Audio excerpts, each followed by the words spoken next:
All right, buckle up, everybody, because we're going deep into the world of politics today with some high-stakes Senate confirmation hearings. Oh, yeah. It's Trump's second term, and these cabinet picks are going to set the stage for some really major policy decisions over the next 4 years. Big time. And we've got a lineup of nominees with some serious potential impacts to unpack here. Definitely, we're talking some big names. We're talking Scott Bessent, a hedge fund billionaire up for Treasury Secretary.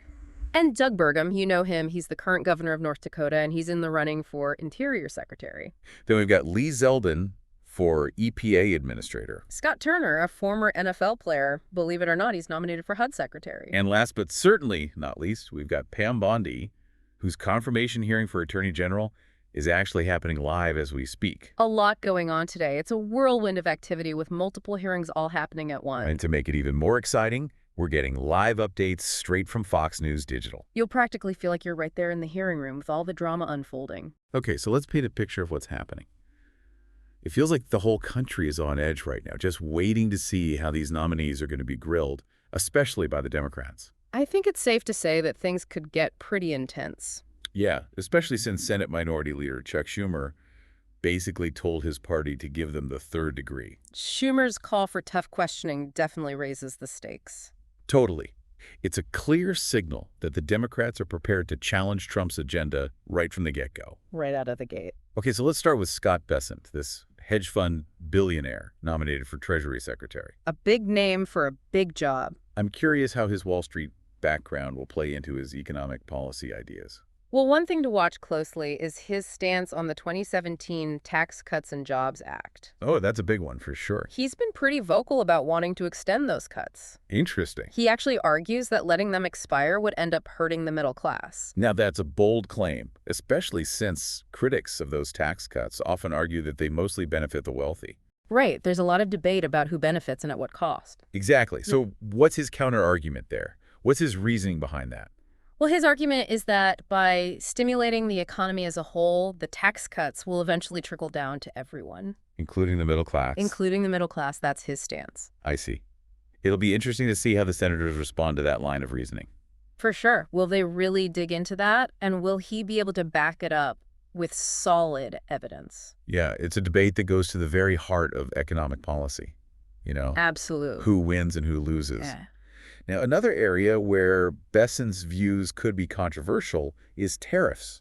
You know those taxes on imported goods? Exactly. Yeah. He seems to see them as a pretty powerful tool, not just for trade negotiations, but even for national security. He's definitely in line with the president's thinking on that one. Right. But we've already heard pushback from some senators like Ron Wyden. Who's concerned that tariffs will ultimately end up hurting American consumers by driving up prices? It's a classic economic tug-of-war. For sure. Okay, and how about the issue of the federal minimum wage, something that affects millions of workers? Right, a hot-button issue for a lot of people. And Bessent has already said he's against raising it. Yeah, that's definitely going to spark some debate, especially among those who are struggling to make ends meet. Absolutely. This could be a make-or-break moment for him. Can he convince the public that he has a vision for economic growth that benefits everyone, including those at the lower end of the income spectrum? It's a tough question, and one that he'll need to address head-on. Definitely. Now, it is worth mentioning that he's taking steps to address some of the ethical concerns surrounding his nomination. Like what, for instance? He said he'll divest from his assets to avoid any conflicts of interest. Okay, that's a good step towards transparency for sure. Right. But will it be enough to reassure those who are wary of a Wall Street insider having so much influence over economic policy? Only time will tell. Okay, so let's shift gears for a moment and talk about Doug Burgum. The governor of North Dakota. Right, the nominee for Interior Secretary. He's got a lot on his plate, from managing public lands to navigating the complex relationship between the federal government and tribal nations. A lot of responsibility. Absolutely. And one issue he's been particularly vocal about is the crisis of missing and murdered Indigenous women. He's called it an unseen tragedy, and he's been pushing for greater national attention and more resources to address it. It's an issue that often gets overlooked, so it's encouraging to see him making it a priority. Definitely a sign that he's paying attention to the needs of tribal communities. Now, on the energy front, things get a little more complicated. How so? Well, he said he's open to continuing existing wind energy projects. Okay, that's a good sign for renewable energy supporters. Right, but he's also hinted at some potential alignment with Trump's criticisms of wind energy, particularly the tax incentives. In what the president calls an imbalance in energy production. Exactly. So it's a bit of a balancing act. It is a bit of a tightrope walk, isn't it? It is, and it really highlights the tension between Trump's energy dominance agenda and the concerns about climate change and renewable energy. It's a tough spot to be in. It is, and it's going to be fascinating to see how he navigates these competing pressures. Yeah, will he prioritize drilling for oil and gas, or will he take a more balanced approach? That's the million-dollar question, isn't it? It is. And the decisions made by the Interior Secretary have a ripple effect across our environment, our energy security, and the lives of those who live and work on public lands. So it's a pretty big deal. It's huge. Okay, let's move on to Lee Zeldin, Trump's pick for EPA administrator. Now, this nomination has already sparked quite a bit of debate, hasn't it? It has, mainly because of his environmental voting record, which has drawn criticism from environmental groups. They're not too happy about some of his past decisions. No, they're not. Yeah. So he's got a lot of work to do to convince them that he's serious about protecting the environment. Definitely. He's trying to walk a tightrope here, you know? Well, he's saying he wants to protect the environment while also acknowledging economic realities. It's a balancing act, for sure. It is. And in his prepared remarks, he even used the phrase suffocating the economy. Oh, that's bound to raise some eyebrows. Yeah, that's a phrase that tends to resonate with those who prioritize business interests. Right, but it often raises concerns among those who believe environmental protection should be paramount. Absolutely. It's a tough crowd to please. It really is, and his voting record doesn't exactly inspire confidence among environmental advocates. The League of Conservation voters actually gave him a pretty dismal score. Yeah, citing his opposition to certain climate-resilient legislation. Those scores are often seen as a barometer of a candidate's commitment to environmental protection. So it'll be interesting to see how he defends his record. Definitely, can he convince senators that he's truly committed to protecting the environment? We'll see. Especially with all the controversy surrounding the EPA's spending under the previous administration. Right. There's been a lot of talk about last-minute expenditures being compared to throwing gold bars off the Titanic. Not a great look. Not at all. And Zeldin has already found himself defending the president on climate change. Oh, this should be good. Yeah, pushing back against the claim that Trump called it a hoax. Which is a recurring theme with this administration, isn't it? It is. The president's past statements about climate change have drawn a lot of criticism. And Zeldin's association with those statements could become a real sticking point during his hearing. Senator Sanders, for example, has already voiced his skepticism. Has he said anything specific? Yeah, he's firmly stated that Trump has indeed called climate change a hoax. So you have this clash of interpretations and perspectives, which could make for some pretty heated exchanges during his confirmation hearing. It's definitely going to be a hot topic. All right, now let's switch gears again and talk about Scott Turner. The former NFL player. Right, turned state legislator. It's not every day you see a professional athlete vying for a cabinet position. It's a pretty unique background. It is, and it could be a double-edged sword, you know? How so? Well, while it might make him a relatable figure for some others, might question whether he has the experience and expertise to lead a complex agency like HUD. Which is responsible for everything from affordable housing to community development. A lot of responsibility. A lot. And he's already indicated that he wants to assess the effectiveness of current HUD programs. And reduce regulatory burdens. Sounds like he's aiming for a more streamlined approach. Which could have both positive and negative implications. It's all about finding the right balance, isn't it? It is, and it'll be crucial to see what specific programs he has in mind and what impact his proposed changes might have on those who rely on HUD assistance. For example, he's also talked about improving access to home equity. Which could be a good thing for homeowners. Right, but might not address the needs of those struggling to afford housing in the first place. It's a complex issue with no easy answers. And Democrats have already voiced concerns about potential funding cuts to key HUD programs like Section 8 vouchers. Those vouchers help low-income families afford rental housing, right? Exactly. They're a lifeline for millions of Americans. So any changes to that program could have some pretty serious repercussions. It's a reminder that these policy decisions at the federal level have real-world consequences for people across the country. And that's why these confirmation hearings are so important. You know, they allow us to scrutinize the qualifications and priorities of those who are nominated to lead these powerful agencies. Absolutely. Okay, and finally we come to Pam Bondi, whose confirmation hearing for Attorney General, as we mentioned, is happening live as we speak.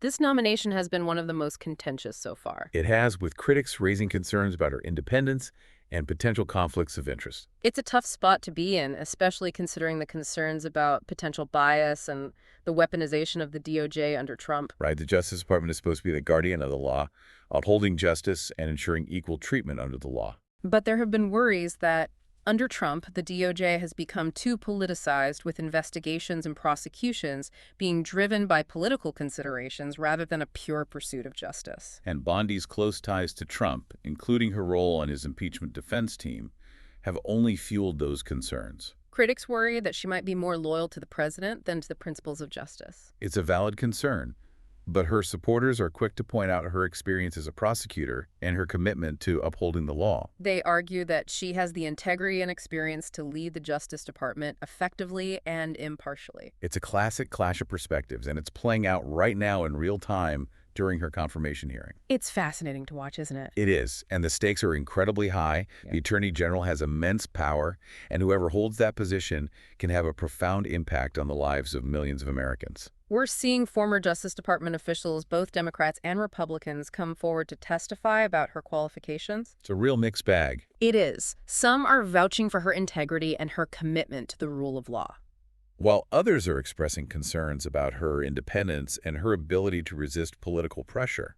It's a tough call. It is, and it highlights the importance of these hearings in vetting those who are nominated to these crucial positions, Absolutely. It's a chance to really get a sense of their legal philosophy their approach to justice. and their understanding of the role of the Attorney General in a democracy. And for our listeners out there, this is where things get really interesting. Why is that?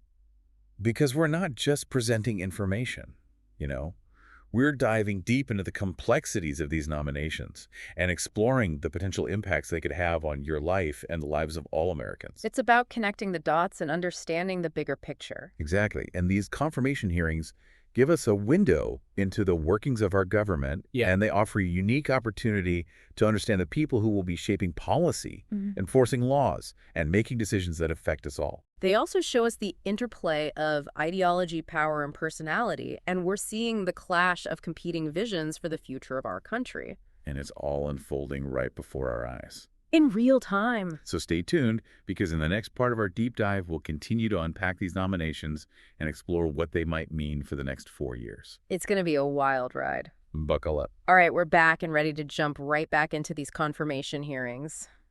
Picking up where we left off with Pam Bondi and her nomination for Attorney General. Yeah, her hearing has been one of the most talked about, for sure. And for good reason. I mean, this position comes with a ton of power, and her close ties to the president have definitely raised some concerns. It's a tricky situation, for sure. The Attorney General is supposed to be impartial, upholding the law without any bias. Exactly.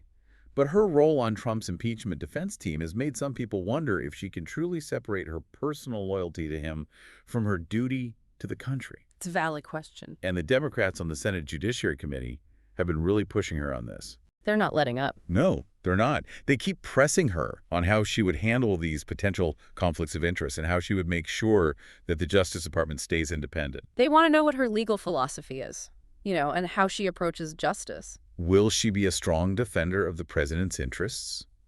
Or will she stand up for the rule of law, even if it means going against him? That's the big question, isn't it? It is, and it's at the heart of this whole confirmation process. And it's not just Democrats who are worried about this.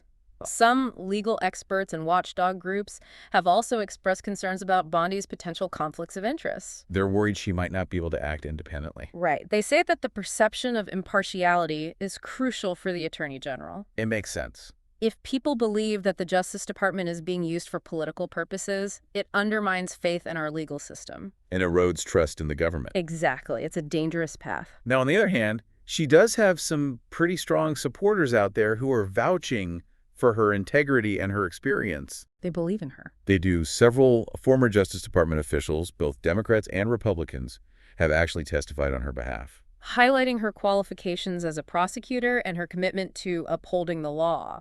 It's interesting to see how they're trying to spin her past association with Trump as a positive thing. How do they do that? Well, they argue that her experience working with him actually gives her a unique understanding of his legal thinking. And his approach to law enforcement. Exactly. which could be beneficial in managing the relationship between the White House and the Justice Department. So they're saying it's a strength, not a weakness. That's their argument. But ultimately, it's up to the Senate to weigh the evidence, assess her qualifications, and decide whether they believe she can be an impartial and effective Attorney General. It's in their hands now. Okay, let's move on to another nominee who's been generating a lot of buzz. Scott Bessent, the hedge fund billionaire tapped for Treasury Secretary. Another big name? Yeah, his nomination has definitely sparked a lot of debate, mostly focused on his wealth and his Wall Street background. Some people see him as a financial whiz who can handle the complexities of the global economy, While others worry that he'll prioritize Wall Street over Main Street. It's a classic concern. It is, and one of the key issues that's come up during his hearing is his stance on tax policy. He's a big supporter of those 2017 tax cuts, isn't he? He's been arguing that they're essential for economic growth and job creation. But there's a lot of debate about who those tax cuts actually benefit. Critics argue that they mostly help wealthy Americans and corporations while doing little for the middle class or those struggling to get by. Right. It's a question of fairness and who's bearing the burden. And the senators have been grilling Bessent on this issue. Trying to understand his economic philosophy. Exactly, and how these tax cuts would impact different groups in society. It's a classic economic debate, you know? It is. How do we distribute wealth and opportunity in a way that's fair and just? It's a question that every society grapples with. Another contentious issue that's come up is his view on tariffs, He's a fan of using them to protect American businesses and negotiate trade deals. which is in line with the president's protectionist approach. But it's a strategy that a lot of economists have criticized. They argue that tariffs can actually hurt consumers and slow down economic growth. It's a complex issue for sure. Bessent has defended his position, though, arguing that tariffs can be necessary to level the playing field and protect American jobs. He's saying they're a tool that can be used strategically. Right. But he's also acknowledged that they can have negative consequences, like higher prices for consumers. So it's all about finding the right balance. It's a delicate balancing act, and it'll be interesting to see how he handles it if he's confirmed as Treasury Secretary. Yeah, he'll have to walk a fine line. Okay, let's switch gears again and talk about Doug Burgum, the nominee for Interior Secretary. His hearing has covered a lot of ground. It has, from managing our public lands and resources to overseeing the relationship between the federal government and tribal nations. A big job with a lot of different responsibilities. And one thing that's really stood out is his commitment to addressing the crisis of missing and murdered Indigenous women. He's been very vocal about the need for more attention and resources to address this issue. And it's an issue that's been overlooked for far too long. It's encouraging to see him bringing it to the forefront. It is. He's talked about the need for better law enforcement, better data collection, and more collaboration between tribal, state, and federal authorities. It sounds like he's taking a comprehensive approach. He is, and it's a sign that he understands the unique challenges faced by tribal communities. Now, his stance on energy development has also been a big focus of his hearing. Yeah, he's been trying to walk a fine line there, hasn't he? It seems that way. He's expressed support for expanding energy production on public lands, which is in line with the president's agenda. But he's also acknowledged the need to balance development with environmental protection. It's a tough balancing act, and it's sure to be a source of ongoing debate. It's a hot-button issue for sure. He said he's open to continuing existing wind energy projects. Okay, so that's good news for renewable energy supporters. But he's also hinted at some potential agreement with Trump's criticisms of wind energy. Particularly the tax incentives and what the president calls an imbalance in energy production. How he reconciles these competing priorities will be a key test of his leadership. It'll be interesting to see how he handles it. His hearing has also touched on his views on climate change. A big one. A huge one. He's acknowledged that climate change is real and that we need to address it. But he's also emphasized the importance of doing so in a way that doesn't hurt the economy or kill jobs. It's a delicate balance, and one that'll be closely watched by both his supporters and his critics. His approach to climate change could have a big impact on our environment, our economy, and our energy future. Okay, let's move on to Lee Zeldin, Trump's choice for EPA administrator. His nomination has been one of the most controversial. It has, largely because of his environmental voting record. Environmental groups have been pretty critical of him. They haven't been shy about expressing their concerns, And he received a pretty low score from the League of Conservation Voters. which suggests that he's generally voted against environmental protections. That voting record has definitely hurt him.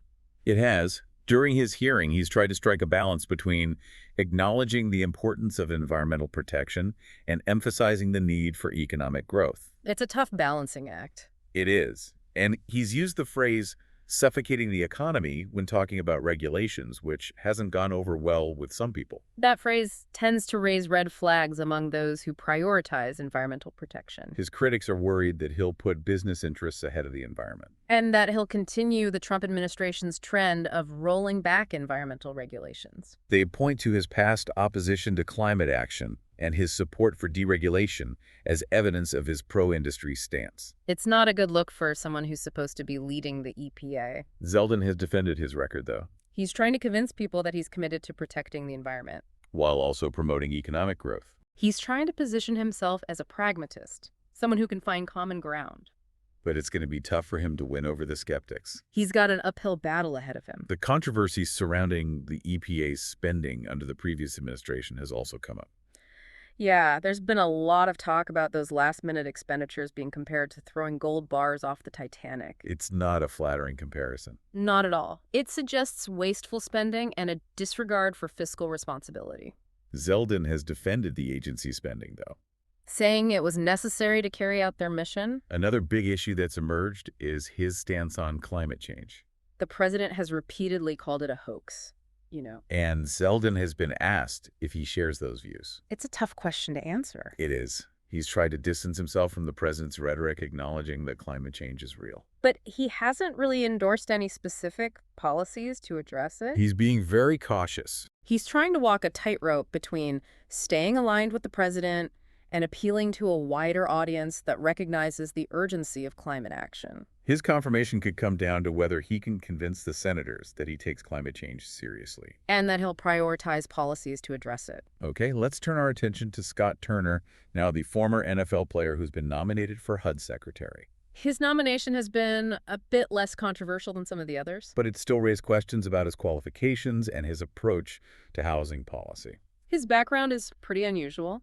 It is, some people see his experience as a professional athlete and a state legislator as a good thing, They say it gives him a unique perspective. and a fresh approach to government. While others aren't so sure, They question whether he has the experience and the expertise to lead an agency as big and as complex as HUD.